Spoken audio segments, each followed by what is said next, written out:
The Go Radio Football Show with Burger King. Watch live at 5 p.m. weekdays on YouTube. Join the conversation on 0808 17 17 700. Talking Scottish football first. Dateline Tuesday, the 7th of April 2026, the day the SPFL issued the post-split fixtures. Good evening, this is Paul Cooney with two football legends, Andy Walker and Craig Moore. Well, the fixtures are out. We know these weeks, the weekend games, and then after that there's the Cup semi-finals. I'll get the reaction of both of you in a moment or two. Craig, for the radio, from a Rangers point of view, what's coming up in the next 2 months? Well, a great title run-in, let me tell you that, but we seen the splits now, obviously the fixture games for Rangers, Paul. It's Motherwell at home. It's Hearts away. Okay, so that's Monday. The Hearts game is Monday the 4th of May. Monday the 4th of May. The Motherwell game Sunday the 26th of April. So, yes. Then you have the Celtic match, which is away for Rangers. That is a 12 p.m. kickoff. On the Sunday the 10th of May. Blockbuster, that one. Blockbuster, like it. Then Hibs on the Wednesday the 13th of May. It looks at the moment as if that will be an 8 p.m. kickoff. Final day for Rangers. Final game of the season. Falkirk away. Right. Where they are this weekend. Okay. So you'll get a good gauge there. And I think that all games on the last day of the season will kick off. And I'm pretty sure, Paul, we'll all be discussing who we think's going to win. It's going to go to that very day. Well, it was advantage to Glasgow Rangers and Celtic at the weekend after their wins. Not so much for Hearts, who drew, of course, at Livingston. Andy, the Celtic fixtures are out. What do you think? What have you have? Well, I think Celtic can look at the last 6 fixtures, never mind the post 5, and you look at it, 6 games to go, and Celtic have got 4 of them at home. So they have to try and take advantage of that. Their only 2 away games are Hibs and Motherwell. So if you want to beat Rangers and Hearts to the title, and my goodness, they ran it close at the weekend against Dundee. You've got Rangers at home and you've got Hearts at home on the last game of the season. If Celtic's home form can stand up, they've got a real chance. But I think, as we've been saying for some time, it looks very likely that it's going to go down to the last weekend. Celtic at home to Falkirk on the 25th, the Saturday at 5:30. The Hibs game is away at 12 o'clock on Sunday the 3rd of May. The Rangers game at Celtic Park, as Craig said, 12 o'clock on Sunday, May the 10th. The Motherwell game away Wednesday the 13th, 8 o'clock kickoff. And then the ultimate, the final day, decision day, countdown day, judgment day, Celtic against Hearts. Anything else we can throw in there? Any other adjectives? 12:30. Wow. Andy used to say it's going to be tasty. It certainly is. The Hearts, I know in the radio it's difficult to take everything in, but Hearts, they play Hibs. What a game for them, isn't it, on the 26th? So, well, Hearts have got 3 away games in the split, and it's the away games that give them a bit of trouble. They've got a terrific home record. They don't drop many points at home. They haven't lost there, in fact.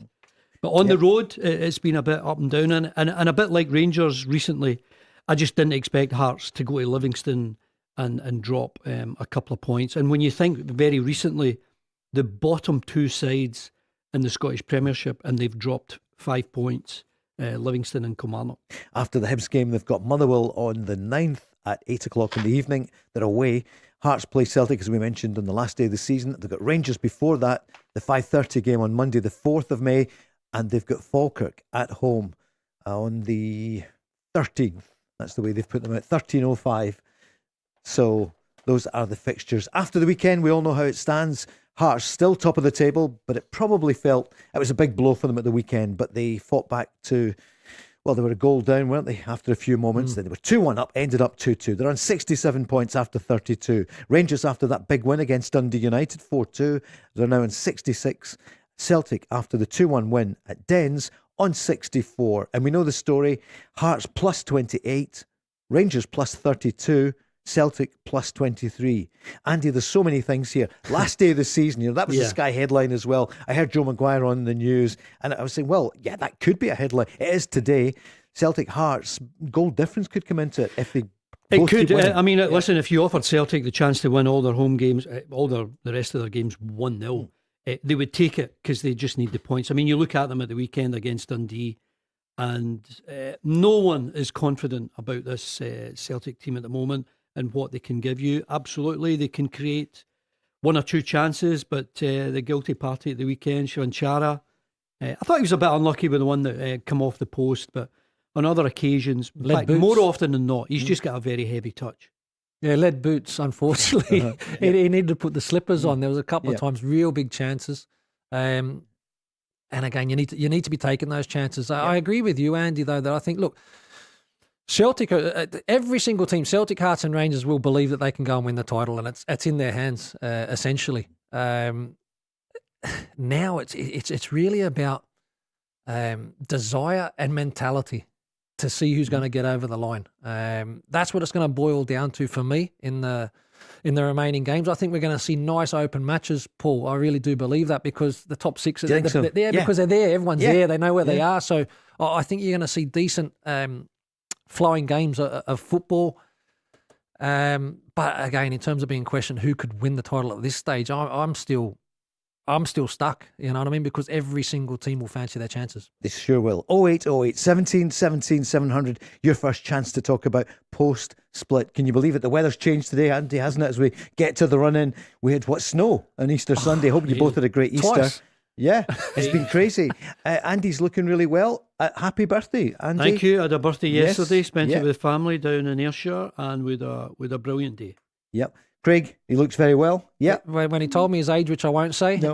What was it you said? You had a good phrase. I thought he looks tremendously well, and belated birthday wishes to you, Andy. Thank you, Craig. You're some man. 0808 17 17 700. If you want some birthday cake from Andy Walker. Yeah, Bob, as they're calling him in here, young Robert, 40 at the weekend. Congratulations, Robert. So a great party. So 40 years old. Andy, do you remember that? Of course you do. Oh, yeah. That takes me back. Sure does. We'll hear from the managers. There's no reaction yet from the managers to the split. Andy, what are you thinking then? We knew going into it that Celtic have the advantage if home is an advantage. This is the craziest of seasons. Listen, I think every club, every manager, they just want anything, or rather they want everything to go their way. They just want any possible advantage. There is no advantage. The only advantage you get is if you win your game.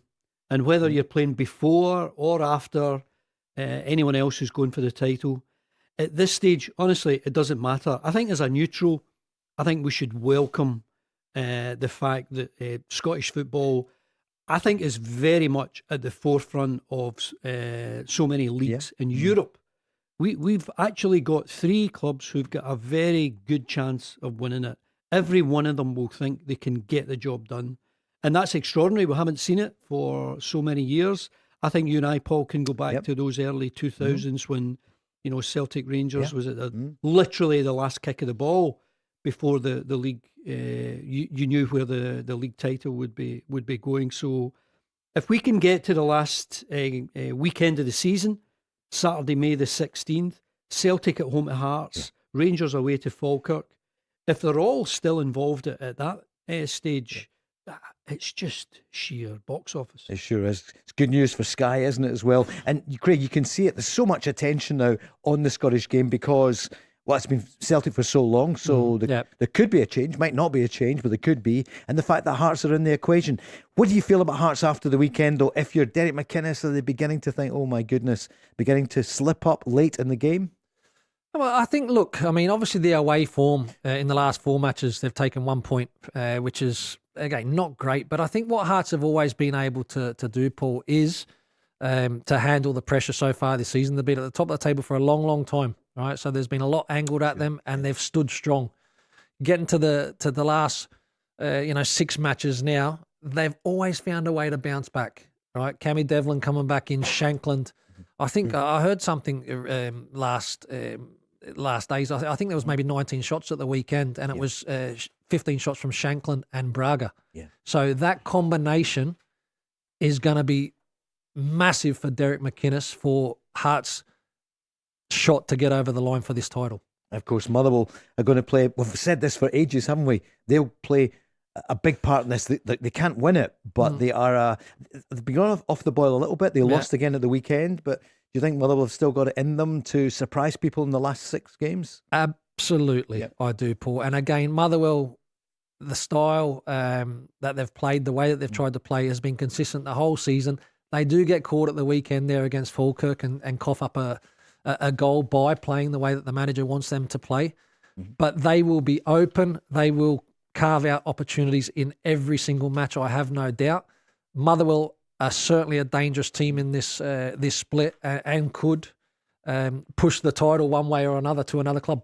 What do you think? Give us a call. Craig Moore is here, as is Andy Walker. They've both won titles. Andy mentioned there in the early 2000s, Craig was doing the business for Rangers. In fact, I saw you on social media over the weekend, and it was Gaza in the tunnel, and you were playing against Celtic, and Paul McStay came out. Celtic were late to come out to the tunnel. But there's a bit of banter between you all. I think somebody said, "Oh, is it just you, Paul, against us, the two Pauls?" Yeah, the good good days. Yeah, good days. I had plenty of hair back then as well. Yeah, it was a fine picture of you as well, Craig. 0808 17 17 700. Let's hear from the three managers from the top. Well, it was Rangers who kicked off the weekend, and they went top of the table. In terms of the league, you're obviously top. It's the first time the club have been top of the league in over 2 years. Up the question as now, well. You want to be top of the league at the end of the season, not tonight. But yeah, we do. How big an achievement is that, given where you were when you came in, and how much pressure can that put on the other two teams now? You, Danny. Yeah, at first I was really surprised. It's really since 2 years the first time. And on the other side, most important thing that is that we have still the right mindset. Yeah, I said this many times. Even you are now top, you have to be the hunter. Yeah, you cannot try and to keep something. I think this is very crucial. Be on front foot, and if we win 6 games, then we will have something at the end of the season. I'm really convinced. My group of players has the potential to do this, but it's still a long way. And I think there's no secret. Next week away in Falkirk, very, very difficult one. They beat today Motherwell. Not an easy one. Do it step by step. And yeah, from the 9 finals, we won the last 3 or the first 3. This is a good feeling, not more. We have to be humble and ready for the next fight. Humble and ready for the fight, Craig? He certainly doesn't sound excited, that's for sure. No, but again, I think a takeaway from Danny Roll's words, mindset, mentality. Again, I can't emphasise enough how important that's going to be in terms of trying to get over the line for any of the teams. Look, there were some changes again at the weekend. With Suter coming back in, who I didn't think would come back in. I think Fernandez will come back against Falkirk, and also Sterling come in as well. So again, he's still chopping and changing a little bit with that back line, whereas I think a steady back line when you can. For this running, I think it's going to be really important to be that stability. I think is really, really important. But Gassama comes on, makes a real difference from the bench. They created chances. Dundee United made Rangers a little bit nervous a couple of times. It did, didn't they? They absolutely did. When you've not put the game to bed, Paul. But like I says, I mean, Rangers were good for the victory. Falkirk away is going to be a real tough test because they do get the ball on the ground. They play slick football. They get into wide areas. They cause a lot of problems with deliveries into the box.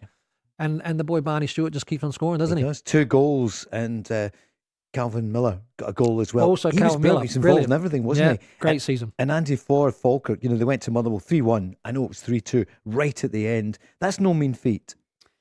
Well, they've surprised everyone, and I think the fact that they're actually in the top 6, it's maybe upset the apple cart a wee bit. You tend to look at who was in the top 6 last season. Obviously, St Mirren 3 years in a row. You expected them to be a bit better, but they've fallen away.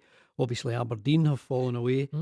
I think when you look at the fixtures now, I mean, Hearts have got 3 at home and 3 away. Rangers have got 4 away and just the 2 at home. And Celtic have got the 4 at home. They have to try and think of that as an advantage. And obviously, I think you need to win all your games now. With 6 to go, and Celtic can't ask for anything more. You're going to be playing the top teams around you, and they are. And they've got Rangers at home and Hearts at home. That's the way that the fixtures have worked out, and I think quite rightly. So I think Celtic, while it's so difficult to judge how they're going to play, and I mean, up against Dundee, and they looked comfortable at times. They were playing some good football. I think at times just now they're overplaying, and obviously they're missing chances, and then they concede a penalty. Concede it was a penalty for sure. They concede goals, and they just seem to have these players that can come up with a moment, and it was Ian Nacho at the weekend who scored a great goal. With the home games for Celtic, I mean, on paper you go that's an advantage to be playing games at home. There's no doubt about that. Celtic haven't been free-flowing and creating loads of opportunities in a lot of the games that they've played in for the last couple of months. It's actually been like arm wrestle stuff. Sure, the crowd can help you when things are going well. Yeah. Can that work against Celtic? Yeah, of course. I mean, I think with what's at stake now, if you're one down at home, if you're not playing well, my goodness, the fans will let you know. And I think I experienced a bit of that a few weeks ago at Tynecastle when they won a very narrow game. I was doing Hearts against Dundee, and Dundee were okay with the ball. They weren't really threatening in the last third, but they had a good bit of possession. And any misplaced pass, any shot at goal that was wide or over the bar, there was a tension and a nervousness about the Hearts. I remember you fans. said that. Yeah, and I think it's understandable because, wow, look at what is at stake. It seems as though no one can afford a slip-up now. This is Derek McInnes after the slip-up, 2-2 at Livy. Yeah, we've got 3 home games out of the remaining 6. But we're unbeaten at home. We're really strong. I think today we came with a lot of expectation. Looking at the league table, top v bottom. A lot of people would have thought that this was a straightforward game. Nobody from our point of view thought it was going to be straightforward. At times we looked good, and as I say, at times we looked like a team who looked as if they should be at the top of the league this season. And there was just other times where we were just guilty of sloppiness and mistakes, and ultimately we opened the door. But I actually think for us, we know we're better. We've got another game into Lawrence, another game into Cammy, and we'll get a couple back next week. I think it will help us. It's incredible when you look at the stats, Craig. Hearts have won 20 games, they've drawn 7, they've lost 5. Rangers have won 18, so fewer games. They've drawn 12. You mentioned it earlier, and they've only lost 2. But I'm just watching now to see, our stats are any indicator of what will happen in the next 6 games. And Celtic, 20 wins, same as Hearts, 4 draws, 8 defeats, which we know about. I'm just looking at these other stats. When you look at Rangers, the number of draws there would have been a worry. Absolutely. For me, that's. Rangers could have been already champions. 12 draws is a lot. That's a lot of points in there, and the win and loss, like I said, you keep that kind of difference. For Hearts, though, Leonard was also sent off, so right at the end. At the end. Was that fair? Do you think? Yeah, I think so. Listen, I know. Listen, it's a long way to go. I know there's somebody that it's a long way out for it to be a red card. I've not seen it too many times, Paul, to be honest with you. But what I do know is Benningham, he probably just comes straight in for Leonard. Right. Yeah, sure. So they should be okay there in terms of that replacement. It's not a real shift or change to the squad. 0808 17 17 700, the draw. It's there. So many different fixtures to talk about. We're going to take your calls and we'll hear from Martin and Neil next. But what do you think for your team? Is it advantage to, who is it? Rangers, the form team probably? Yes. Would that be fair? Yeah, I would say so, yeah. Hearts, questions around them, but Derek McInnes, West of Scotland boy, will be saying, 6 wins, come on, against this mob that none of them can, keep going the way they have. And for Celtic, the Martin and Neil factor, is he going to just haul them over the line? 0808 17 17 700. The Go Radio Football Show with Burger King. Yep, thank you to everyone making the switch from 5 o'clock every night. Craig, you love to get the football chat in first, especially in days like today with the post-split fixtures. Brilliant, especially when you get the break and kind of news, the big stories and all that sort of stuff. It's great to hear it all. Andy, big game on tonight in Ayrshire. You were there for the Ayr United game with Thistle. Tonight is Ayr against Dunfermline. I saw Ayr at the weekend. It was a 1-1 draw against Thistle. It was a bit of a tousy game. The conditions were difficult, a lot of wind. And credit to Thistle, they went 1 up when they were down to 10 men. But our good friend Jamie Murphy come on. He must have subbed himself on. And everyone wanted to take the penalty, but of course Jamie said, no, it's mine. How did he strike it? And he put it in the top corner. He was very confident, very comfortable. And I think Ayr, in all honesty, were the better team. Missed a number of chances. Should have won, in my view, but I think with Thistle dropping a couple of points again, St Johnstone winning at the weekend, it's very much back in their hands. Good day for the Perth Saints. What about tonight? Dunfermline in town, so Neil Lennon. Dunfermline are obviously a bit of a shoe-in for the playoffs. And their big game, of course, on the horizon against Falkirk in the Scottish Cup semi-final. I mean, can you imagine Dunfermline getting to the Scottish Cup final? They've already beaten Aberdeen.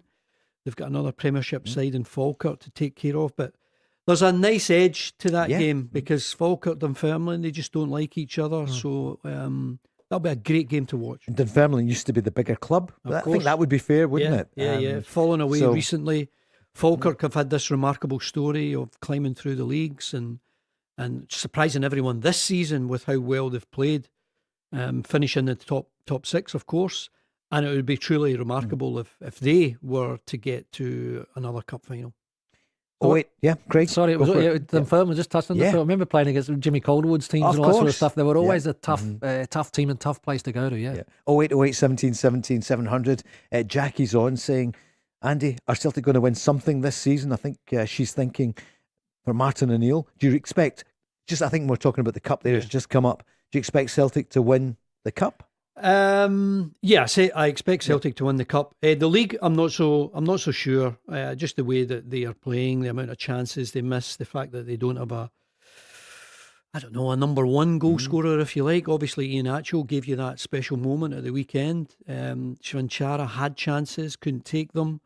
They've really struggled for a recognised goal scorer this season, other than Nygren. And without his goals, they would be nowhere. And just their general form, the way that they play, it doesn't give supporters a great deal of confidence that they bring the game on at the weekend. Doesn't matter who we're playing, we'll win it. I think every game now is a bit of a struggle. Here's Martin O'Neill at full time. Remember the 2-1 win? Naturally getting the winning goal. We should have been out of sight in the first half. We missed quite a number of chances. And I always felt it might just come back to haunt us, really. Dundee having the advantage of the wind in the second half and down whatever particular slope it is as well too. So, but for us conceding the penalty, could have just caved in and said, well, that's not going to be our day. And we fought back, and it's great great for us to win the game and keeps us there. We're still fighting on. Back pages were then full of Kelechi Iheanacho. Yeah, he has. I think that within 5 minutes of playing in one particular game early in the season, he pulled his hamstring. Then he comes on, and I had left at the time, but under Wolford, he plays in the cup final. He comes off again for a hamstring. So he's had a really frustrating time, no question about it. But he actually can control it. He's been a very, very decent player during his career. So delighted for him. Naturally, and just delighted for the crowd. The crowd were magnificent the whole afternoon. Kept us going, in all honesty. Craig, as a former Rangers defender, top defender, what do you think about Iheanacho? And do you think he's going to play a role now in the next 6 games? Absolutely, if he can keep himself fit. I think he's the one striker that is an out and out striker. You even look at the winner that he scores. That kind of instinct in front of goals. He pulls the trigger. No real thought. It's just bang. That's just like striker's instinct, Andy. I think you would kind of agree. I think he's certainly the most natural striker for Celtic, but he's had his injury issues. I think, if anything, Paul, it shows Celtic about the type of business they need to do moving forward and quicker. Yeah, because he come in as a free agent, I believe. Yeah, outside the window and all that, and has battled with injuries. Came from Seville, didn't he? Because the preparation wasn't there. Yeah, it's why he was on the free transfer market. But the interesting comment there from Martin O'Neill, in my view, was he can actually control it. Yeah, which I think he means if you were to throw that up to maybe one or two other names, they struggle to control it. And if you want to be successful as a Celtic striker, you need a first touch. Of course. You need to be able to control it. Difficult balls, you need to be able to control them. You need to bring teammates into the game. You need to get your team up the pitch. And all the best Celtic strikers have got a great first touch. It's funny. I thought when he was talking about controlling it, I thought he was talking about his body in terms of his injury kind of issues and all that sort of stuff. But with a hamstring, very hard control. Also, the first time I heard in a long time a manager referring to the wind and all that sort of stuff as an advantage. It was something that we used to hear. Yeah, that's right. A lot. Now you don't really hear anything like that, but it can play a part in terms of the conditions. Dundee United, Celtic didn't play the conditions anywhere near well enough. They talked about it quite a lot on Sky, which, listen, obviously I've never played in any of the grounds. I didn't quite realise the slope. I knew it was a kind of funny shape at Dens Park, but it's not as bad as it used to be, and obviously Hibs. Motherwell used to be Motherwell used to be pretty bad, but Motherwell spent a bit of money, and I think I've got the best surface in the top flight. Still a slope though. Yeah. Sorry? There's still a slope though. Just a tiny, not as big as what it was. Big as what it was. Hibs used to have a very notable slope. It's no longer there. And obviously Dundee at Dens, it's a good surface. You go 100 yards down the road. I don't know what you're laughing at, but 100 yards down the road, and the surface is awful.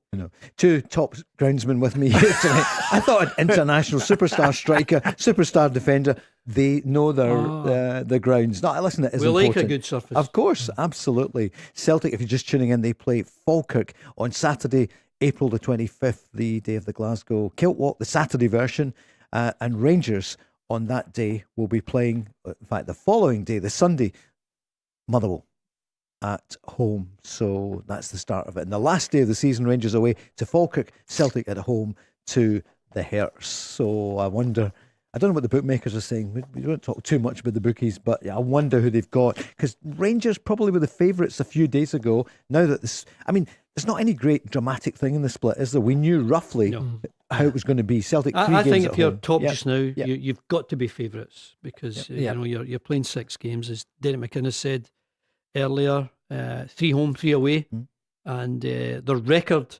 against Celtic and Rangers, whether it's in Edinburgh or in Glasgow, has been so impressive this season. I know they lost the last one 4-2 to Rangers at Ibrox, and one of Rangers' better performances of the season, but they're still there. They're still at the top, and you just wonder if they've got the ability to see it through. Who would you say, Andy, at the moment?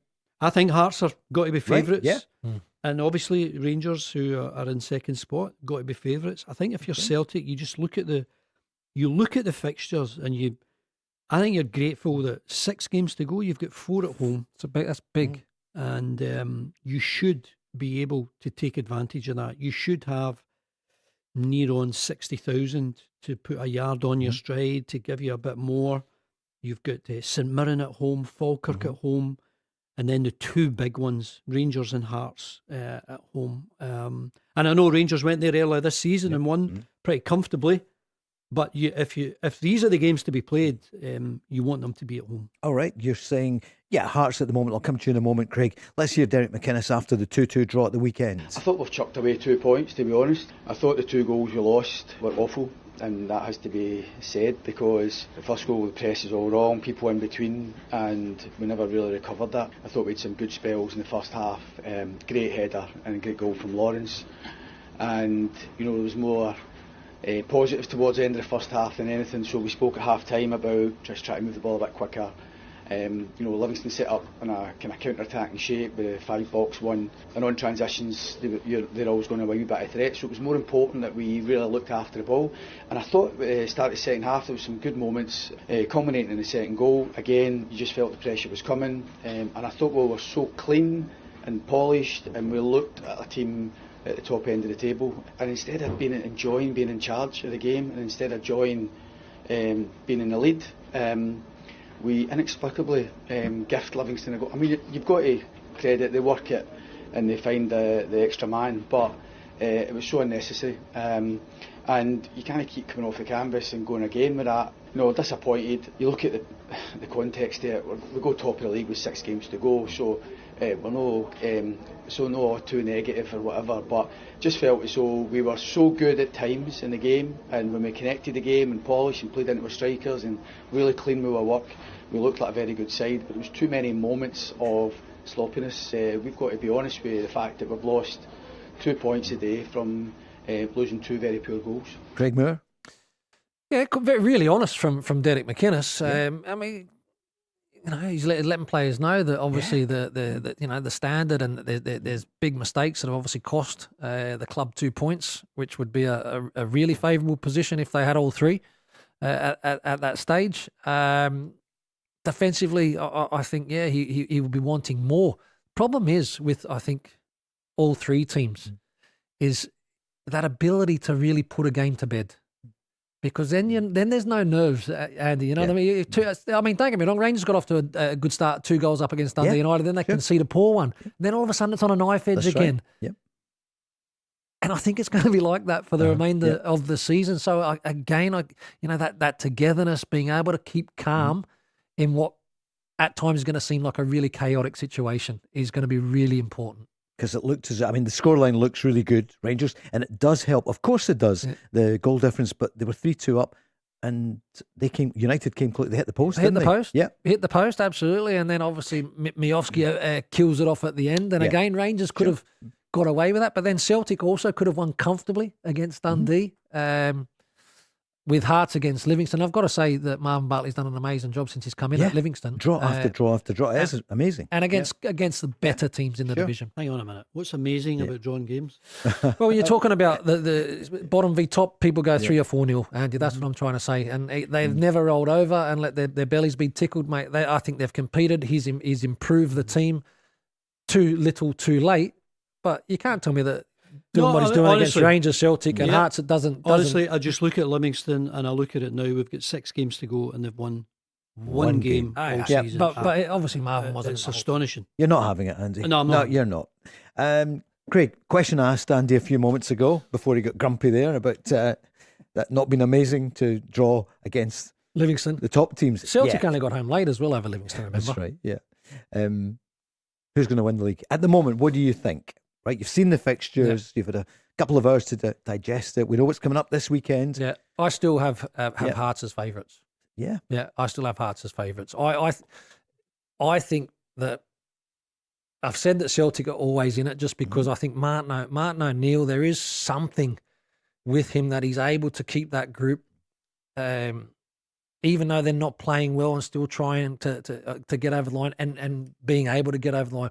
For Rangers are in decent form now, Paul, I must add. But for Rangers and Hearts, if they, between them, can't pick up the title this season, one or the other, with how poor and how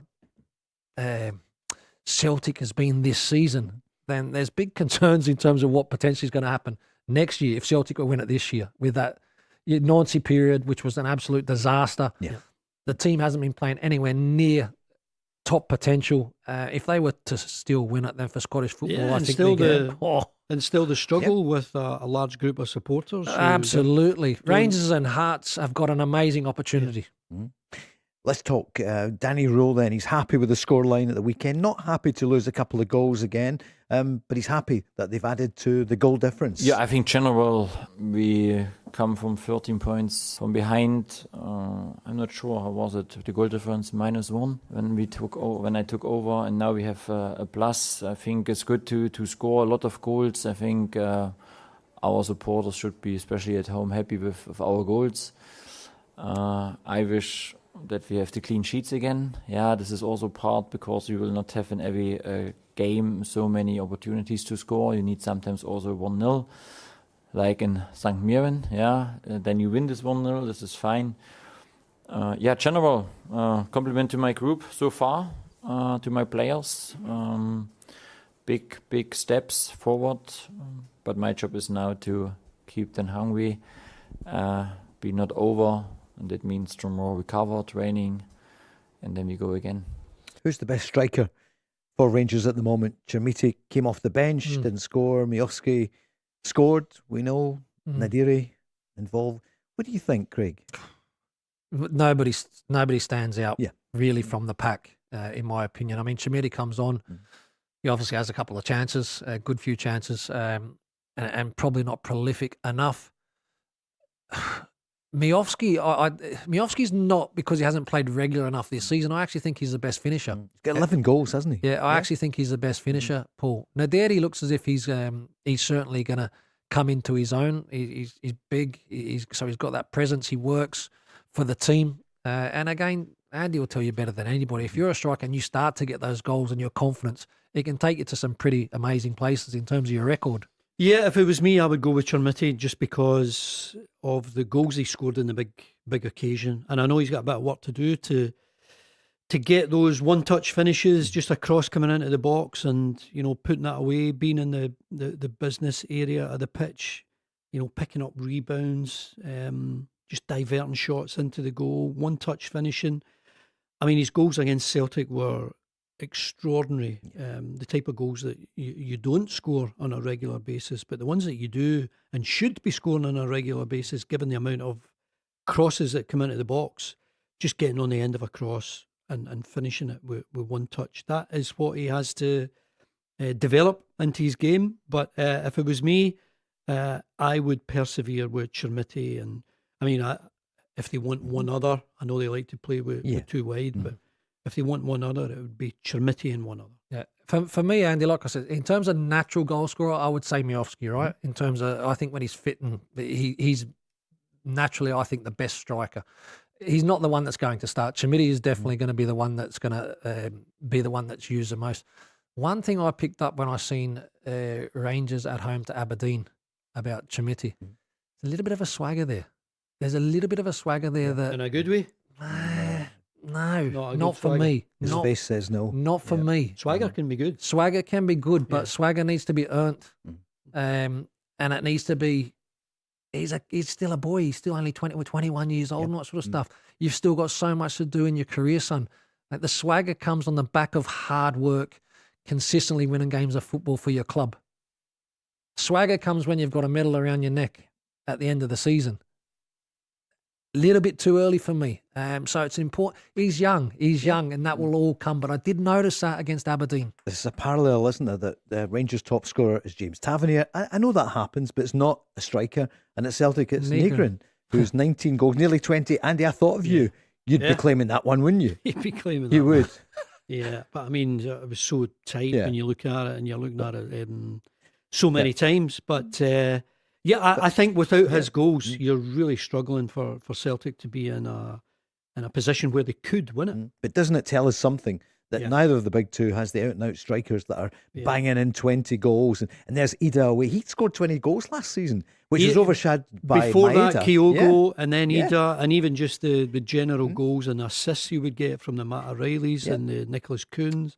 And I don't know why Celtic were so unwilling to replace this area of the team. It's astonishing, but they're still in it. There's no business to be done now, other than just winning games. And at Rangers this time last year, it was nice one, Cyril Dessers. Rangers fans are saying, why is he not there? Somebody was on last night. Yeah, again, sometimes you don't appreciate what you had until you lose it. And Dessers was another one that again probably should have scored a lot more, Paul, than what he did.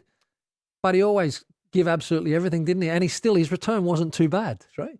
Over 20 goals. 0808 17 17 700. The Go Radio Football Show with Burger King. Some of the other headlines today. Aaron Ramsey, the former Rangers and Welsh striker, Arsenal legend, announced his retirement aged 35. So, Craig, you'll remember, short time at Rangers when he came in, people thought, oh wow, this could be amazing. But it just didn't work out for him. But he got a Scottish Cup winners' medal. He did, but his time at Rangers. Initially everybody was excited because of the quality. This is a player that we all remember seeing for so many years at Arsenal, doing amazingly well. Just in terms of his injuries and that sort of stuff, again, probably didn't really work, but had some success at the football club. He's had a fantastic career. Just a couple of clubs: Arsenal, Juventus, Nice. Ended up going back to Cardiff, where it started, didn't he started, and finished off in Mexico. Oh, Mexico. I thought it was Mexico. In club in Mexico. I thought he's a brilliant player. I mean, 11 years at Arsenal. I know he come up and everyone will remember his penalty miss in the UEFA Cup final. I forgot that. For Rangers. But 11 years at Arsenal, and I don't know how many caps for Wales, but he was a regular goal scorer as 83, well. I think, or there. He was a regular goal scorer, and what a threat from the middle of the park. And the touch, some of his goals, did you see it today? Some of the goals he scored for Arsenal. One was just a flick. Yes. I mean, in his pomp, he was, the flick. I mean, again, he was a player that he had real quality, didn't he? And he Mm-hmm. wasn't just straightforward and all that. He had that little bit of, I guess, arrogance that top players have. That flick, I remember the goal. Paul. Swagger. Yeah. But Swagger, Good swagger. but Swagger's earned it over a period of time. Of course, absolutely. He had it and had plenty of it. You mentioned the amount of caps and all that for the national team and all that. Yeah. Top player. Alex Oxlade-Chamberlain, someone else who said, what a career at Arsenal, at Liverpool. Did you get the impression, Craig, watching him at the weekend, that he's beginning to get game time and he was effective? He almost made a goal or two for Celtic. What did you think? What I think, Paul, in terms of him as a player, even though he's not probably at top speed, seen it earlier on when he come to the football club, there's a real quality. There's a real quality in the player. He's played at a top level. But unfortunately, sometimes until you get that fitness and feeling yourself of being in the right space to get in that rhythm, then it can really struggle at times, club to club. But in terms of his quality, Paul, he can do things that most of the Celtic players are unable to do. Top level. Andy, what do you see? I think he's been at the top level. I think he's struggling a wee bit at the moment. Obviously, you remember immediately right now. You remember his last second goal against Livingston, and that was a big moment. That turns a draw into a win, gets you a couple of points. He's a huge name. I don't think he's bringing any huge performances. He's still got a bit to do, I think, to convince the majority of supporters that you absolutely want him in your starting 11. I think, again, Paul, I think I mentioned earlier on about Ian Nacho. Yeah. For Celtic, the plan of Ian Nacho and Oxlade-Chamberlain is not really a strategy that's going to be beneficial long term for the football club. Sure.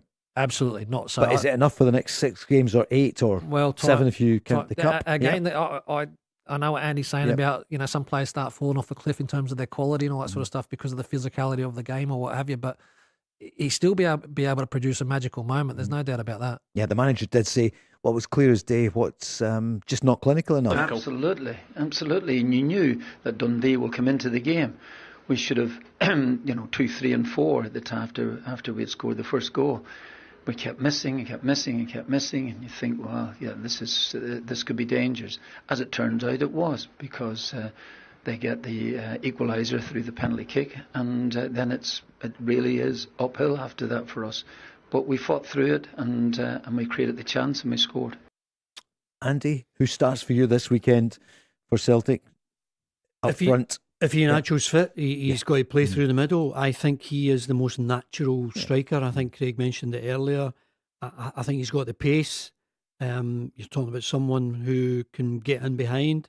I think he's got a decent touch. He has had terrible problems with injuries. That's why he was on the free transfer list. It's amazing that Celtic are doing business in that. After the window is closed, then you go to the free transfer, and they've got someone who's got a tremendous career behind him, but he's on the free transfer list because he's prone to injury, and you saw that in the cup final where he came off with a hamstring problem. He's already missed a lot of games, and Celtic were weaker without him, weren't they, in the cup final? Yeah, but if he's fit, and if he was fit between now and the end of the season, I'm sure he would score regularly. But you can't buy him being fit. He's got a terrible record with injuries recently. But if he is fit, he's absolutely the number one striker in my view. Yeah, again, the way I think about this is who would, you think yourself, who would you like to come up against, or who would be the more of a threat? And it's definitely Ian Nacho, because he's got a record that obviously speaks for itself. It's got a physicality, He's got a presence and all that sort of stuff. So whether or not he is getting in behind you or he's got his back to goal, you'd always, as a defender, on high alert. I'm not sure whether you get that threat from other strikers at Celtic. I mean, your high alert if Maeda goes through the middle is obviously pace, not necessarily prolific goal scoring. And Kavanchka is again, he's a good player. But he's still, I think, finding his feet at a big football club. News is coming up next. We'll take more calls in the next hour. But tonight, Champions League, Part 1. Sporting Lisbon against Arsenal, Craig, and Real Madrid against Bayern Munich. 2 brilliant games, aren't they? 2 very, very good games. What are you thinking with Mikel Arteta? Shock at the weekend. So that's the FA Cup. And 2 weeks ago, there was 4 They were talking about a quadruple. He was never saying that. Of course he wasn't. Yeah. Then they went down to 3. Now it's 2. 2, yeah. And listen, I would love to see Mikel win the Premier League. For me, that's the most important thing, and something that he's worked extremely hard for. It's got very close, but mentality in terms of you're in 4 and now it's 2. I don't care what anybody says. It starts to play in your mind. So let's see. Hopefully he can do it. Andy? I don't think they'll win the Champions League, but I can see them winning the Premier League in England. Obviously, they've got a big game. Is it this weekend against City? Yeah, that's right. It's this coming weekend, so that will tell you a lot. If that could be their nemesis. As long as they don't lose the game, they don't need to win it. They've got the points gap at the top. As long as they don't lose, they'll sail through the rest of them. He's an adopted Scot. I know he's a proud Basque, isn't he? He's from the Basque region there. But he has done so well. But it would be, best team in the country at the moment in England, Arsenal. Yeah, I mean, again, they've just recently... They're in there. Listen, they're in top position absolutely because they deserve to be. And again, look, so you talk about adopted Scot. I think we all follow people that have been up here and that have done quite well, and we follow their journeys, don't we? So, like I said, fingers crossed for him. He can get over the line. I agree with Andy. I don't think it'll be the Champions League though. Okay, Steven Gerrard's been spoken about down south. Obviously, Arne Slot is there. It was a shocker for them getting battered at the weekend. Liverpool, they're talking about Xabi Alonso, and they're talking about Steven Gerrard. We'll talk about that and post-split after the news. The Go Radio Football Show with Burger King. Watch live at 5 p.m. weekdays on YouTube. Join the conversation on 0808 17 17 700. Talking Scottish football first. Quite a number of comments coming in about the post-split fixtures. Paul Cooney here with Craig Moore and Andy Walker. We're going to take your calls on 0808 17 17 700. And a few of you also want to talk about St Mirren under Craig McLeish and the way the turnaround beating Aberdeen and Stephen Robinson's Aberdeen 2-0 at the weekend. Ayunga, what a strike from him. And then who else? Alex Gogic popping up with a header in 83 minutes. Saints fans, what are you thinking? 0808 17 17 700. At Falkirk, we spoke about you in the first hour. Barney Stewart, another double. Andy is a former Scotland striker. Surely he must be coming close to breaking into the Scotland setup. That's all he can do. Yep. Score regularly. He's in the top flight. He's drawn attention to himself. Player of the month. Great. I hope it continues for him. It's just a brilliant story from where he came. The university stuff, out on loan, getting a chance at Falkirk and actually taking it. That's the main thing. I know. Romantic kind of story, isn't it? Boys' own stuff. Yeah. You know, they get on. Tremendous. Craig, Martin Boyle made the third goal for Hibs at the weekend, your fellow countryman, of course, an Aussie. He made it for Ante Suto. Elding scored in 13 seconds in the game against Kilmarnock and then Paslak in 12. So we'll talk Killie in a moment. But for Hibs, Martin Boyle, what a career he's had at Hibs. I know he was there, then he moved away and came back. Yeah. Is it time to go, though, do you feel, for him? Yeah. I think so. Again, he's at that stage of his career, Paul, where I think he's had a tremendous run at Hibs. Obviously, loves everything about his time there. But so probably an opportunity for one last payday for Martin Boyle, to be honest with you. And I think that'll be something that he'll potentially be exploring. He'll get an opportunity and a great platform at the World Cup this year with Australia. To hopefully get his stock up there, score a few goals, get us through the qualifying stages, Paul. And his assist to Suto was also caught up for the Australian team. So there's two in the front line potentially for Australia. You know how I love talking about Australia. Absolutely. Well, that'll be the third hour of the programme. Craig will be here on his own. We'll be away. We'll be away. What about your old club, Hibs? You can say that about so many clubs with you two. But more for Andy in Scotland. I know, of course, you've got Newcastle and Crystal Palace and all the rest. Andy's got Sheffield United and more. Bolton. You have as well. I was a month on loan at Newcastle under little Aussie. It was a great time. Yeah, a month too long, they said. No, I know. What might have been?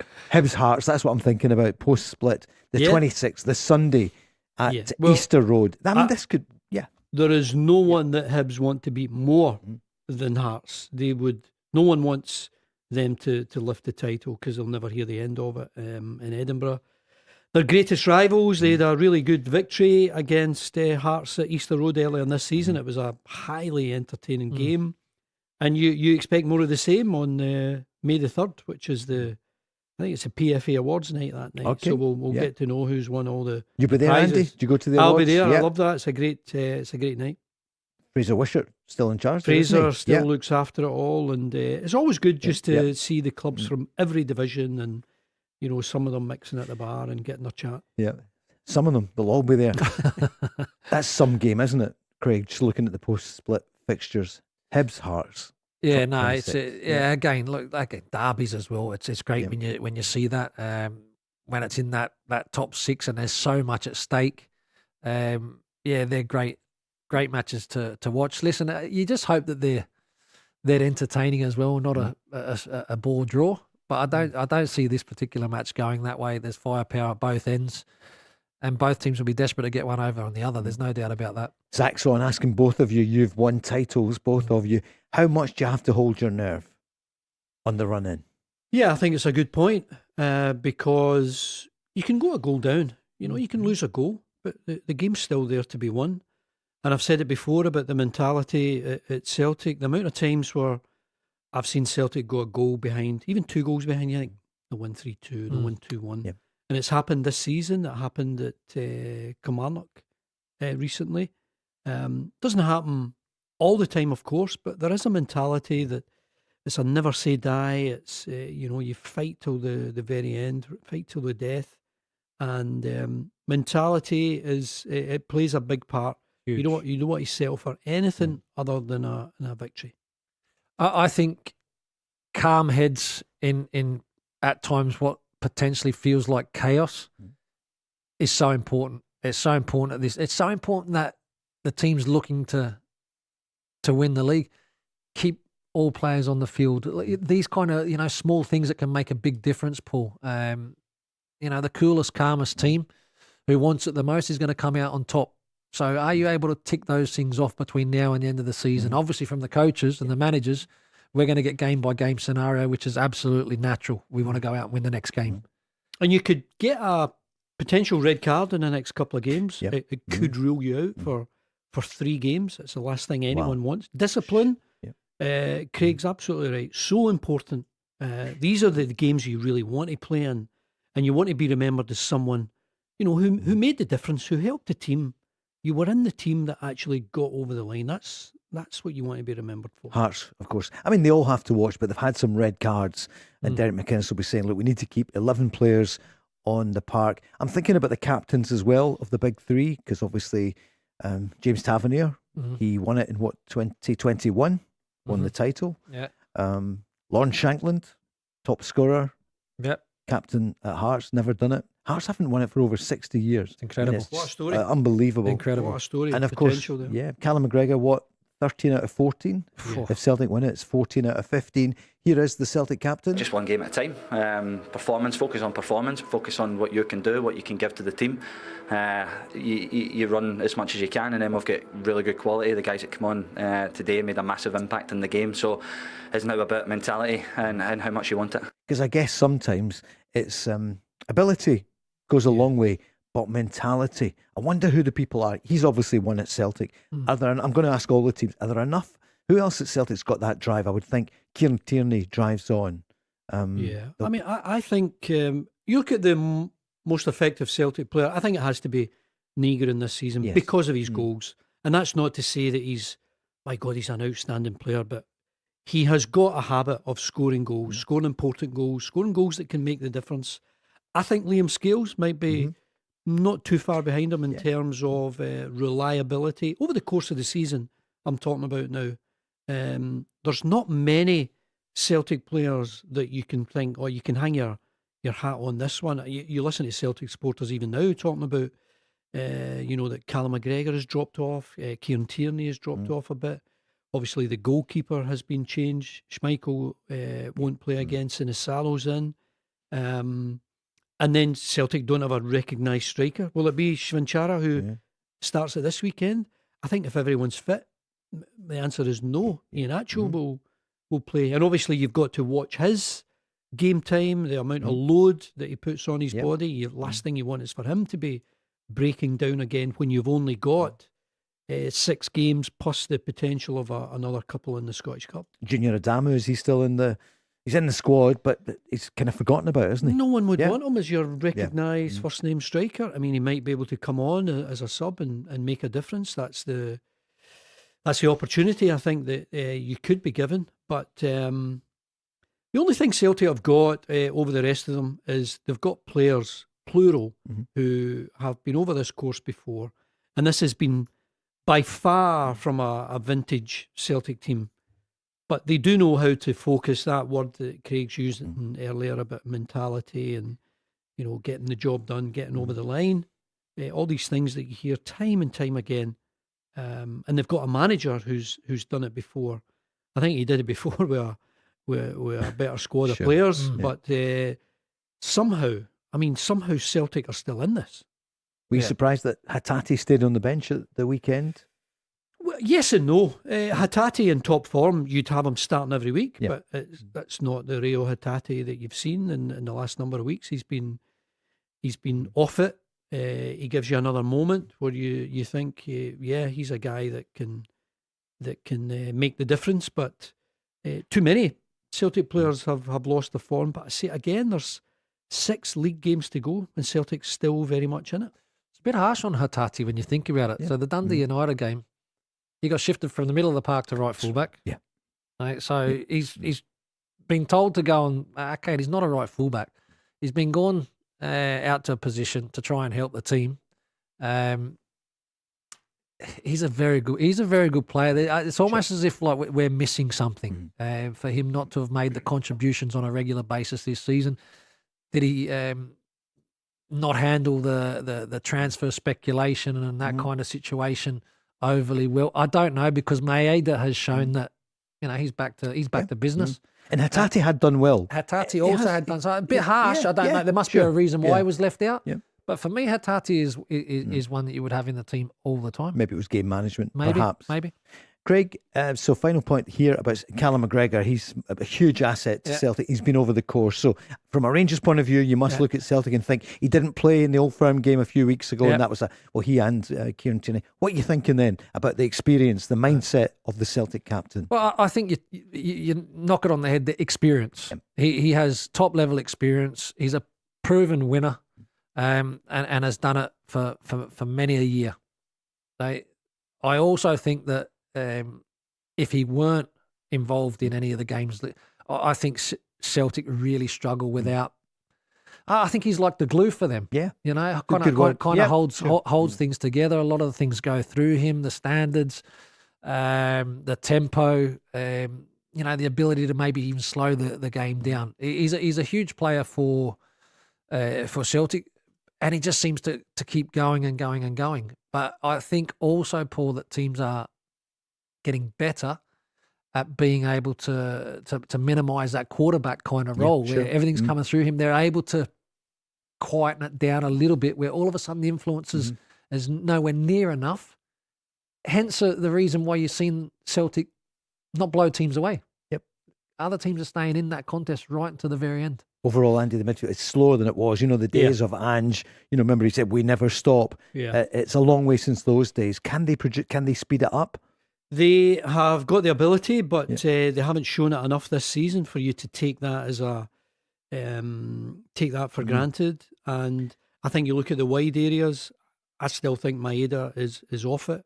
And ever since he was denied his move, when he thought everything was signed and sealed, I think that's upset him, it's upset his family, maybe lost a bit of his focus. Conversely, on the other side, I think Yang has actually been quite impressive in recent weeks. He's a worker. He gives you absolutely everything, which, I mean, I know you should take for granted, but his work rate stands out, I think, in recent weeks.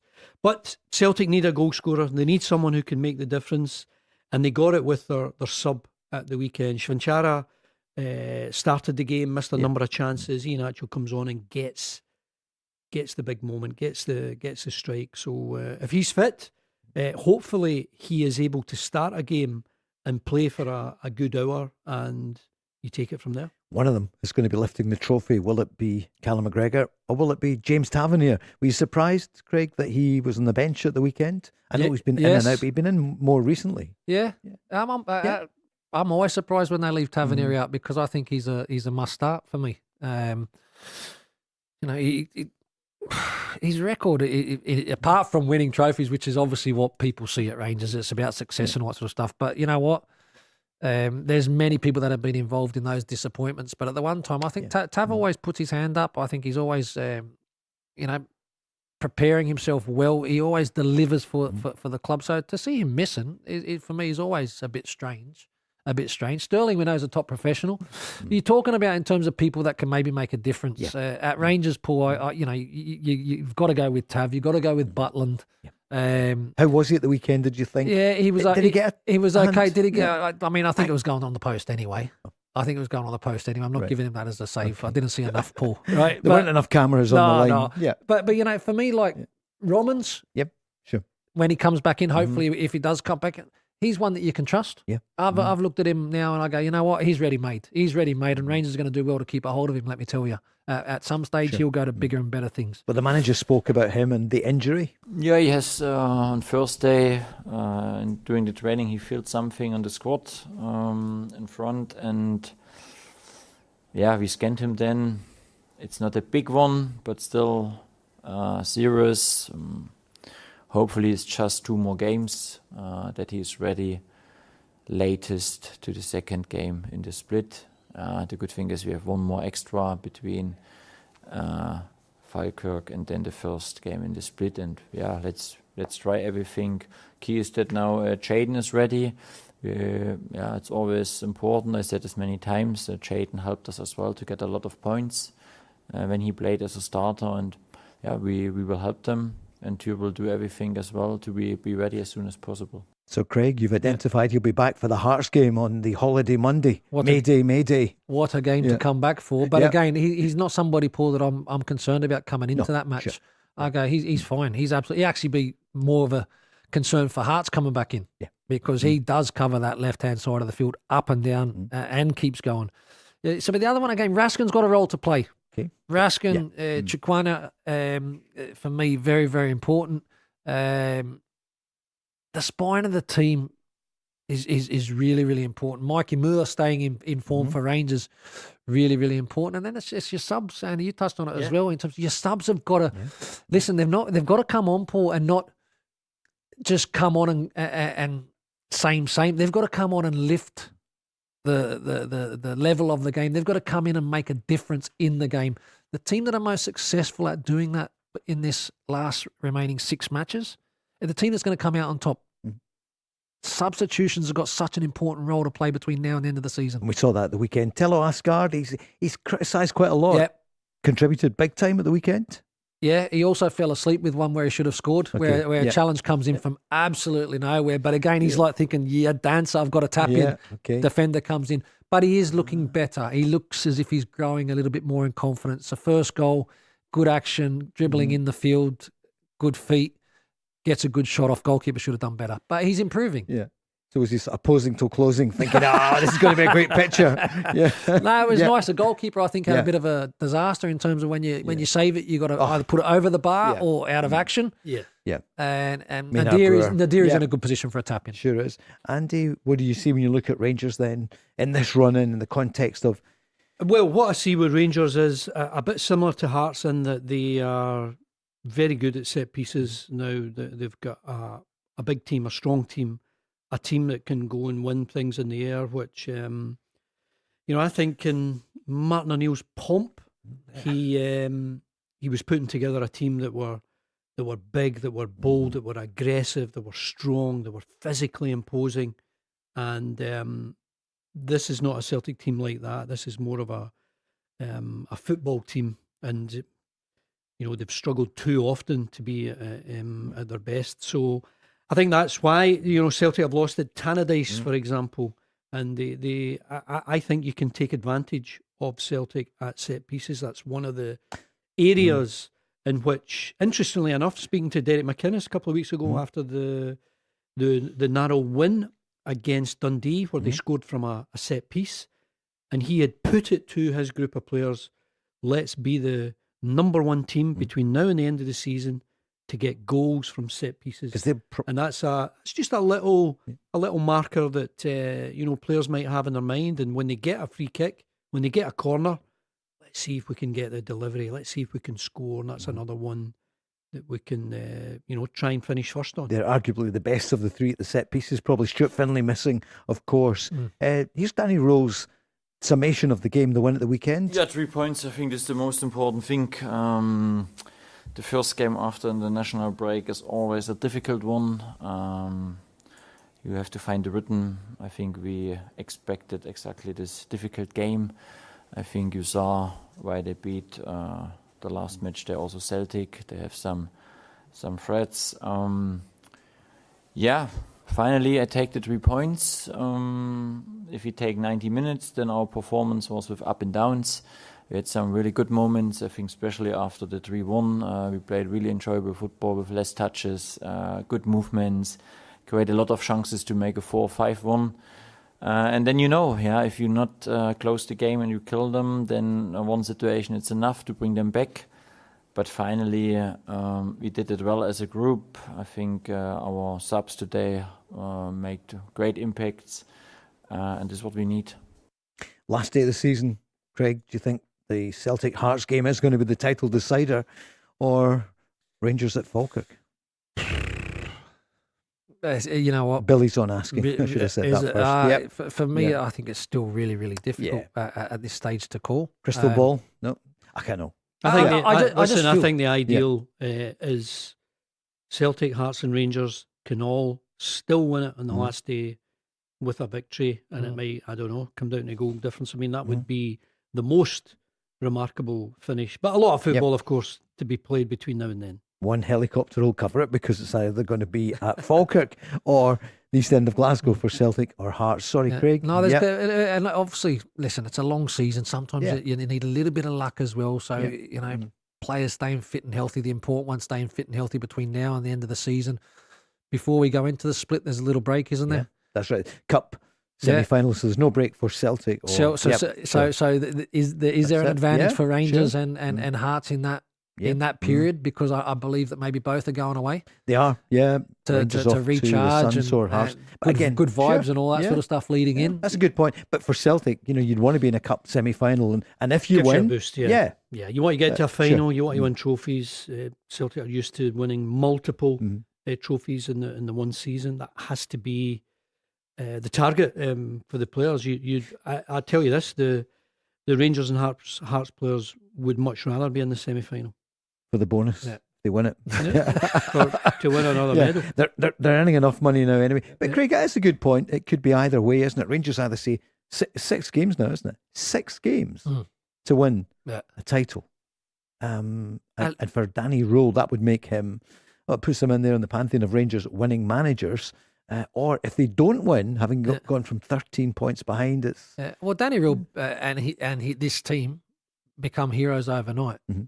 Really, because there's been so much frustration, and I've said it a number of times. I think Danny has done a fantastic job. I think when he come in, Hearts were 13 points clear. It's down to 1 point. He's 6 games, 6 games to go on.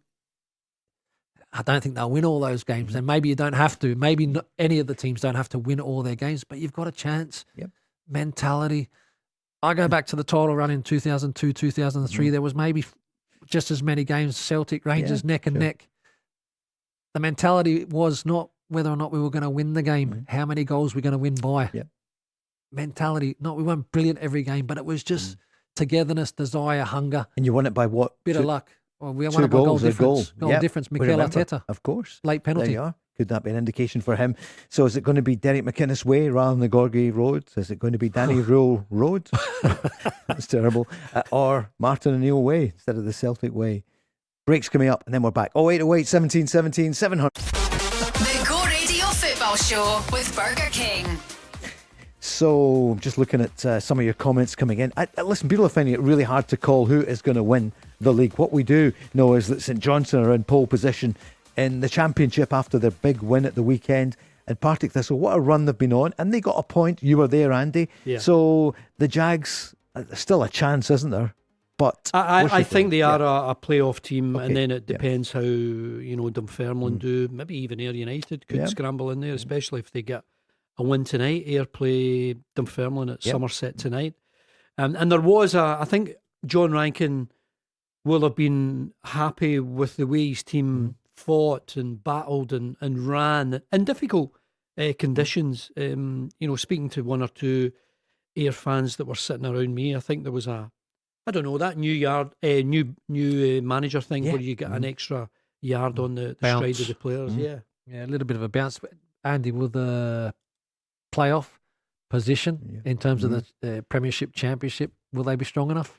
Well, it all depends on who finishes there. I mean, you really fear for Aberdeen the way they're dropping like a stone, and the way they were beaten so meekly by Dunfermline in the Scottish Cup. You'd really worry for Aberdeen if they were playing someone like Thistle, for example, or it could be Dunfermline again. But great system of playoffs. It's brilliant that they brought them in. I think everyone likes it now. At first, great. People weren't sure, Really but great. it is, isn't it? Yeah, I think it's great. Yep. Livy, as we know, bottom of the table, 16 points. Andy reminded us no wins since August 2025. Kilmarnock on 27. St Mirren on 30 along with Aberdeen. So they're minus 20, St Mirren. Aberdeen minus 17. So there's just 3 goals in it. Then Dundee on 32. Dundee United on 37. So United are okay. Dundee as well, not out of it, but they've surprised everyone. What about Aberdeen? I see Stuart Armstrong yesterday, the former Celtic, former Dundee United, Southampton star. He was saying that they will dig their way out of it, but nobody expected them to be there because they've got he didn't say this, but third biggest budget, Craig, in the country. And they waited so long to appoint Stephen Robinson. They're just, you're never too big to go down, in my opinion. And there seems to be certainly something not great there. Stephen Robinson will be working extremely hard. I have no doubt about that. But they are a very flat, plain-looking squad. They really are. And they're coming to a stage of the season where, like I said, I don't think they're too big to go down. They'll certainly be dragged into it. It was a couple of games since Stephen Robinson's come in, I think he's had. Yeah. Hasn't been great. 3 weeks, I think. Yeah, Sure. yeah. He did say, I read him this morning, he said, I can't keep lashing the players, basically, because he came in quite strong, didn't he? Bang, straight away. You can't keep doing that. You've got to work with him. He said he's speaking to everybody, trying to find out what's his best team, best formation to dig out of it. But sometimes, you're right. I keep saying, it's a bit like Tottenham, Andy, isn't it? You look at Hearts, Motherwell, Hibs, Falkirk, all punching above their weight with regard to what they're spending in comparison to what Aberdeen are doing. And that, we mentioned it earlier about the mentality. You would not put 2 bob on Aberdeen to win a game at the moment. I'm sure there'll be maybe 1 or 2 games that they might be able to win and scrape away from trouble. That's what I think will happen. But I expected them to kick on, winning the Scottish Cup last season, the scenes that you saw in Aberdeen, and you just thought they would be able to be a much better side, a much more consistent side. And their goal should be what Hearts are doing, trying to upset Celtic and Rangers and beat them, on more than one occasion. With this, Paul, I don't think Stephen Robinson coming in and trying to show how good a manager you are. Take that off the table. Yeah. You got 6 games left. Go and manage people, because if you can go and manage people now, that will keep you up. And that will be what keeps you up. Don't be going in and trying to make changes and all. You want to change it. Sometimes people try to do too much too soon. He's got to manage people to keep them safe, in my opinion. They're up against Hibs this weekend, and of course they're the Dr. Jekyll, Mr. Hyde of Scotland. But at the moment, they're back in a run 3-0 at the weekend. What about Killie then? We said we'd speak about them. It could have been different. The Finlay Curtis goal when they were 2 down. VAR said no goal. Brad Lyons was just offside. Don't know if you guys saw it again. But with Kilmarnock, I think Neil's done quite a good job. But they've been a little bit hit or miss. Yes. So they took a heavy one against Falkirk, didn't they? They also took the result, the 3-0 against Hibs, and then they go and get a fantastic result against Hearts. When they're on, they're very, very good. I think what Neil will be crying out for between now and the end of the season is we need to be able to do that consistently, lads. But they're just a bit of a mixed bag at the minute. He'll be crying out for 3 points, Craig. As you know, home to Dundee this weekend, Andy. That's a great game, isn't it? What are you thinking, Andy, about Killie? Well, if you're losing, you should be losing 1-0, 2-1. You shouldn't be losing 3-0, especially, down there where, they're 3 points behind both Aberdeen and St Mirren now, but they are 8 goals worse off than St Mirren and, 11 worse off than Aberdeen. So that's, in effect, another point. But I think Kilmarnock do have battling qualities. We all know what Neil is capable of, and some of the performances from his Kilmarnock team. You only have to look at the way they played against Celtic, the way they played against Hearts when they won the game. There's a lot of fight in that team, I think. You know them so well, of course, Billy Dodds and your former teammate as well, Neil McCann, and huge support down there as well. Jamie's on a Kilmarnock fan saying, we must win this weekend ahead of the split.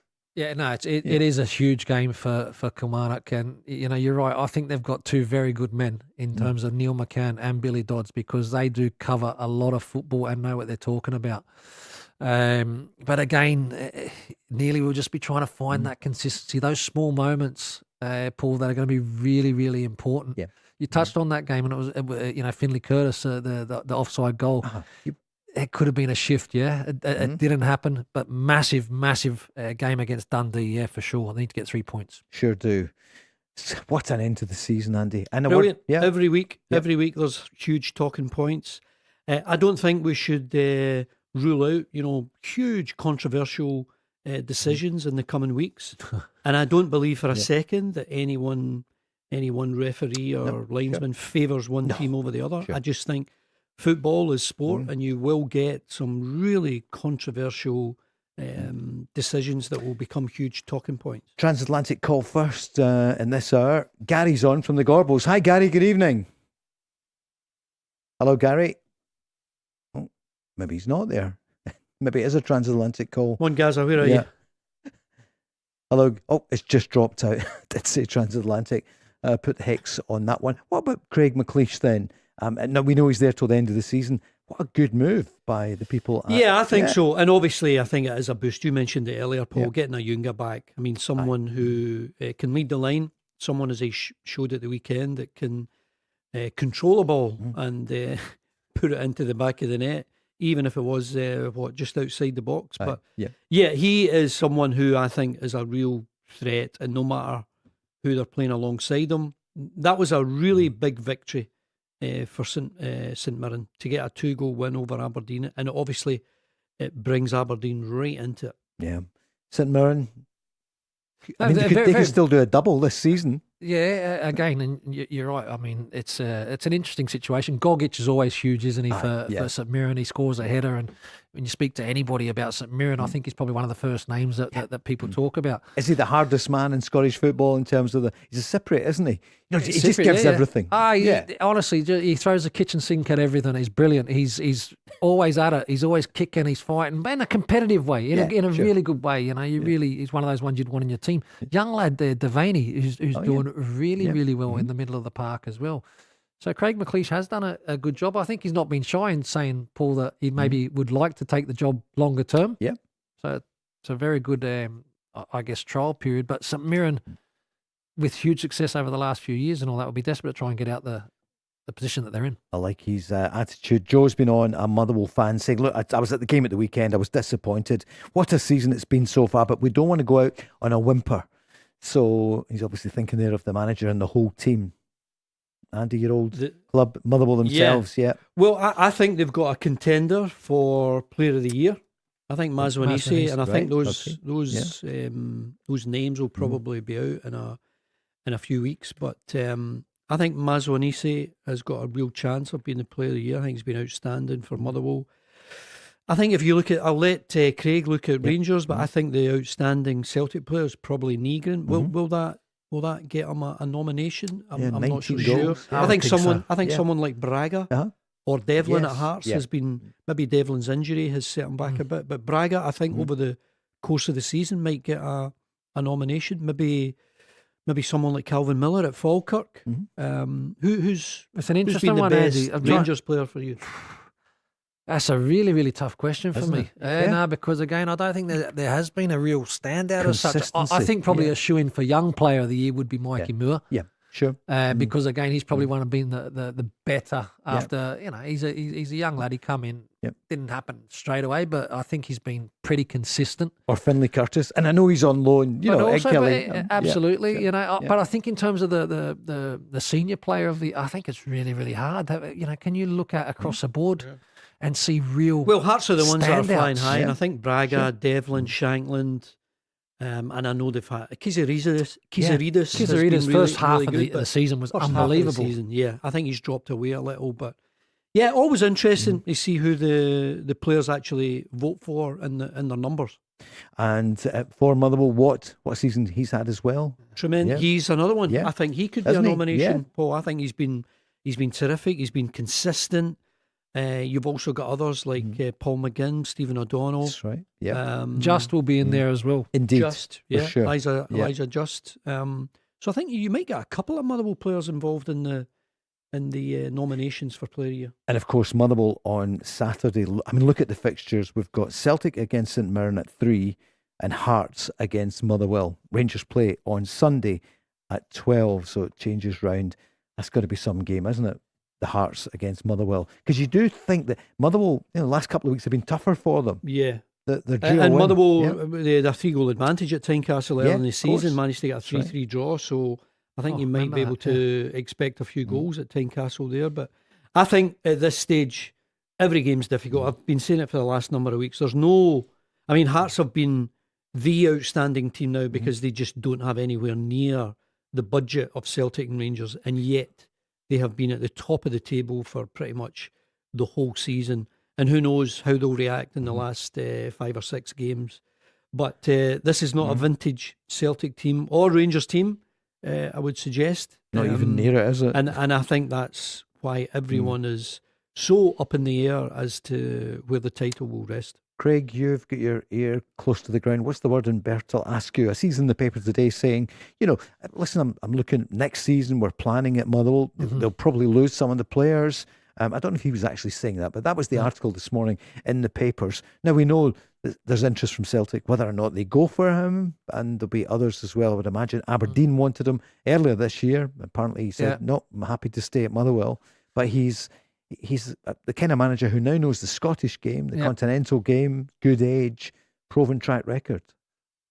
I would certainly have. There would be no surprise for me if he ends up as Celtic's next manager. Right. Yeah. I think again in terms of the style of play, Paul, that you touch on, has just been very entertaining throughout the year. I think he's done an excellent job. Motherwell have struggled probably a little bit recently, but they haven't then looked to change things. He's stuck to what he wants to do and who he is as a person. And in terms of that knowledge, I think sometimes people underestimate, Paul, the knowledge of knowing the stadiums, knowing the other players, and how important a role that can be. Look at Rangers and Celtic this year with Nancy and Russell Martin. Yep. That for me was a huge downside for them. Are people getting too used to how to play against Motherwell under Askew? Not so much. I mean, obviously, all our eyes are on the horrible goal they gave away when they're trying to play out from the back. They actually looked as though they got away with it, but still persisted in doing it and eventually give a horrible goal away. And you look at it and you think, they have no idea what they're doing. But of course, you see it through the course of the season, and that's what the Motherwell fans are expecting from their players. It's the way they're coached on a daily basis. It looks absolutely awful when you lose goals like that. But I think the type of football that Motherwell have played over the course of the season, no wonder Askew, if he's not the Celtic manager, I think he'll manage elsewhere at a richer club. Don't go anywhere. We're back after this. The Go Radio Football Show with Burger King. Yep, tomorrow will be Whopper Wednesday. We'll be here with Burger King. And tomorrow night on the show, I'll tell you who is going to be here. Peter Grant will be with us, along with Kevin Kyle, who was at Rangers after your time, wasn't it? Yeah. The big lad. Big striker, yeah. He is indeed, yeah. He was at Sunderland as well, Andy. I know you enjoy going down there to watch games. You were on with him the other week. Yeah, I'm sure I've done a few games where he's actually played and led the line. Was he? I think he was under Mick McCarthy. That's right. Yes. Sunderland, is that right? Yeah. Seem to remember that time. Good knowledge. I saw Patrick Roberts on social media. He was asked, Right. what's your best goal? And they showed it, and it was a Champions League goal for Celtic. Man City. So, yep, that's it. Yeah. Yep. Well remembered, 2016. I was did that, a game 2017? recently, and he scored the winner. He was playing. He's obviously playing for Birmingham at the moment, and they beat QPR. He scored again. It's great, isn't it? There are Scots, adopted Scots everywhere, Craig, and you're one of them. Yeah. Yeah, but again, it's like what we said earlier on. It's like there's loads of people that have but come there are up some here. we like. He's waited Oh, yes. virtually the whole show for that. I was a setup. We always like to. We take an interest, don't we, in terms of what course. people are doing after Yes. good work here in Scotland, Andy. Come on, don't be like that. Yeah, you're absolutely right, for sure. Down south, look, Arne Slot's still in charge at Liverpool, won the title last year. We know the story, but of course they were thumped at the weekend. They went out of the cup to Man City with a whimper. What's going to happen? We don't know. We're a Scottish football programme. Yeah. But there's interest, obviously, in Liverpool. Big time. Lots of Scots love Liverpool. Steven Gerrard's name's come up again about who might... I mean, Slot might be there next year. They might say it might be him again. It could be Xabi Alonso, I think, is the favourite, isn't he? But they're also talking about Steven Gerrard. I heard it on TalkSport this afternoon as well. He's back in the conversation. I would imagine there would be no one more popular at getting a job at Liverpool than Steven Gerrard, but it can't be the manager's job. Why? Well, what has he done to deserve managing a team that should be competing for your domestic title and the Champions League? I think he's obviously got the experience with Rangers, and he won the title, and then he went to Villa, didn't work out for him. Went to Saudi. I mean, I don't know what is regarded as success over there, but apparently it didn't work out for him there. So I just don't think he's done enough to merit taking over the reins as the Liverpool manager. But I mean, there is no one the Liverpool fans would want more. There's no other name they would want more than his to be involved at the club. He's probably, after Kenny Dalglish, the best ever Liverpool player, would you say? That would be my view, yeah. So Dalglish, then Gerrard. Yeah. Craig, you know him well. He was there. He won the title in 2021. He's revered by the Rangers fans. So it's good to hear him in the conversation about Liverpool. Do you kind of agree with Andy, which I think a lot of people would? What do you feel? Yeah, no, same. So listen, I think that there looks as if there's more than likely going to be change. And it would make absolute sense to have Steven Gerrard in your building. But I agree with Andy. I don't think it'll be as the main man. But probably a really good opportunity for, again, him to fine-tune in areas, have a little bit of time. He understands the football club. He understands the people. It's a bit of a no-brainer. It's like sometimes when we talk up here about Rangers and Celtic, about some people that can easily slide back into the clubs because of their history there. No different with Steven Gerrard at Liverpool. Who would be your English team, Andy? Have you got one? You know, apart from Bolton. That's what I was going to say. I've got a love of Bolton because of the 3 years I had there, and the lovely people that I met there, and a wee bit of success that we had. You did. But growing up, I always followed Leeds because he had so many Scottish players. Joe Jordan, Gordon McQueen, Eddie Gray, Frank Gray, David Harvey, Billy Bremner, of course. So there was just a number of Scots involved at Leeds. But no, my club is Bolton. Craig? Liverpool as a kid. Craig Johnston, the first Australian that was playing with Kenny Dalglish in the 80s. Probably changed a little. Again, I probably follow the clubs that I end up playing with. So follow Crystal Palace's journey, and I follow Newcastle, which was also a very, very strong club. But as a kid, it was Liverpool. Yeah. There's such affection for them. Man United as well, obviously, in Scots, with Sir Alex Ferguson doing just amazing work for all those years. Paul, I've been fortunate enough to be at all the major grounds just over the last 5 years. And honestly, the noisiest support in my experience has been Newcastle or Crystal Palace, funny enough. Really? And I'm not saying that because Craig is here, but the noisiest fans, Selhurst Park, Newcastle and Crystal Palace. I've been to Old Trafford, been to Anfield, been to the Emirates, obviously Man City. Yeah. Chris Packett's rustling. Huge crowds. Sorry. But the noisiest supporters, the more the people that are into it a bit more, into their club a bit more, and I would say especially in Newcastle and Sunderland and Palace as well. Yeah.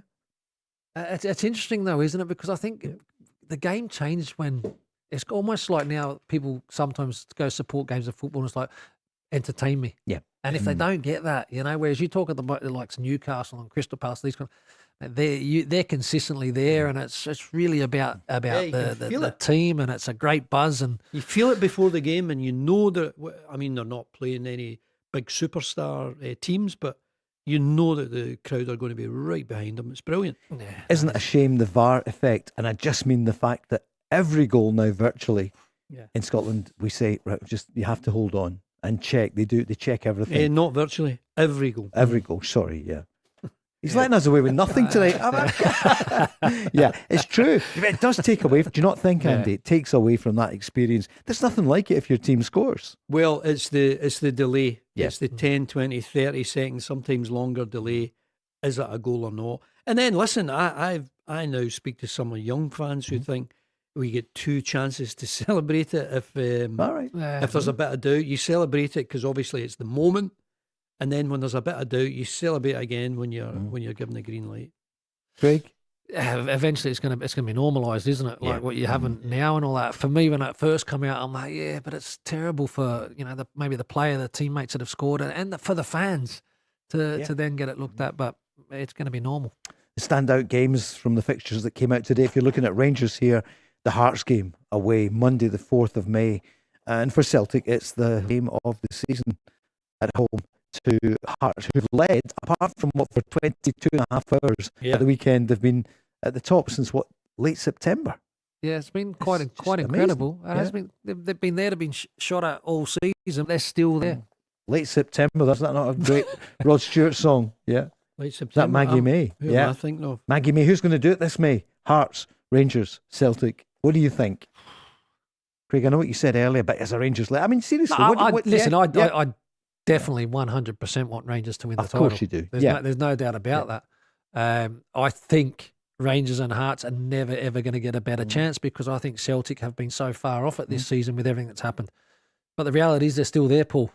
And they have a lot of experience. But I still think that you've got to say that Hearts are the slight favourites out of all three. Andy, 67, 66, 64. Yeah, like Craig, I want my team to win it. I'm not confident of it. I do think Hearts are in pole position. It is theirs to lose. They have been remarkably consistent, even allowing for the Kilmarnock defeat recently, the draw that you saw at the weekend against Livingston. They're still in front, and it's still they're still in pole position. And if they win it from Go Radio, it'll be West of Scotland manager Derek McInnes, West of Scotland captain, the Glasgow boy, Lauren Shankland. And listen, well done to the Hearts if that is the case. After all those years of heartache, not least just the 40 years ago when Celtic pipped them at Love Street, Andy, as you will well remember. Celtic chased them down. It wasn't just that game. Yeah, I mean, Celtic won a lot of games in the build-up to that to keep the pressure on Hearts, and that's why every game is so difficult. I mean, they only needed a draw and they couldn't get it. It's a huge prize. I mean, my goodness, what a great season. Whoever the winners are, what a great season. Danny Rowe, 36, up against Martin O'Neill, 74. It is incredible. We're not ageist at all in this station. No. You know? But what it's definitely done, Paul, this season, it has created so much interest here, but also outside interest into what's happening here in Scotland, which I think is probably something that's been well needed. Yep. But for these three clubs now going head to head, interesting last 6 matches. Dunfermline scoreline tonight, just timing 15 seconds. 1-0 for you. What do you think, Craig? Dunfermline 2-1. Okay, thank you so much, guys. Thanks, Paul. Enjoyed that. Pleasure. Back tomorrow night at 5, along with Peter Grant and Kevin Kyle. Joe's back after the news. See you tomorrow.